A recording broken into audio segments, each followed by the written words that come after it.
Hi guys, this is for today's vlog and ayun nga pala ay kasabay ko nga si Kuya James Mask dyan and ayun nga kita nyo naman my hair is a mess kasi hindi ako nakapag-time sa pag-brush ng hair kasi ba naman um 4:50 na ako nagising noon kaya nagmamadali na din ako noon and ayun na nga pinauna na nga ako ni Kuya James diba?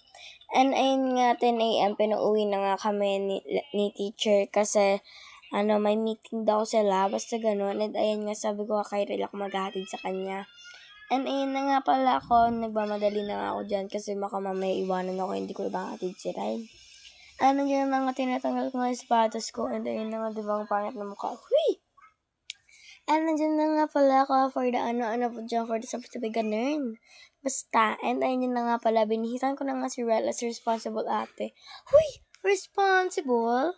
Pero ayan na nga pala, inaayos ko na nga yung button ni Rel and ayun nga, nahirapan nga siya sa pinakalas. And ayun na nga pala kami kasi maghahatid nga si Shin kay Anding and ayun nga maghahatid nga ako kay Rel. And ayun na nga pala yung tatlong bull ay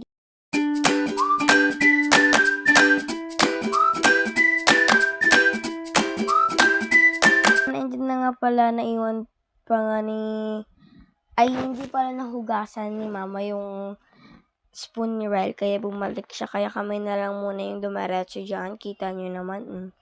Andiyan na nga yung dalawang bulilas, naglalakad-lakad na, sabi namin, hintayin kami, kaso ba naman, salsari na dyan, padating mo, diba?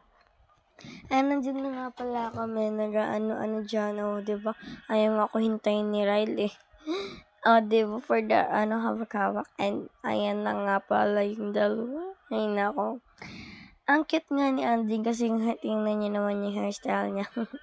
And ayun nga, pumasok na nga kami sa school nila. Diba? School nila. First school ko din yun, syempre.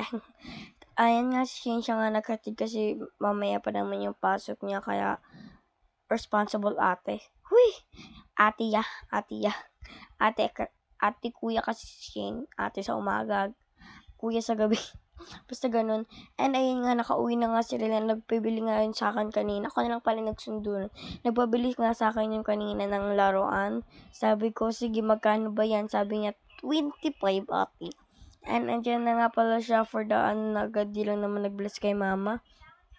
And ayun nga, basa nga pala yung bag ni Rel, nabasa siya. Paano ba naman kasi di ko din alam. Sinabi lang ng teacher niya sa akin. And ayun nga si Anding. And ayun na nga pala ako, sinabi ko kay mama kung ano nangyari. Ayun na nga si Anding, pasilip-silip pa. Nice. And kita nyo naman yan si Anding, di pa nga dyan nabibihis. And si Rel nga, inatupag talaga yung laruan niya. Diba? Hindi talaga yung makahintay pag may laruan yan. Nandiyan na nga pala, sabi ko nga kay mama, ito nga, kita nyo naman yung bag ni Rel, basang-basa talaga. Pero hindi naman basa yung sa loob, waterproof kasi. Waterproof? Pero joke lang talaga. Hindi talaga nabasa yung sa loob. Promise, guys. Promise. Pero ayun na nga pala, nag-aano kami dyan, nagdadalang ganun. And ayun na pala, guys.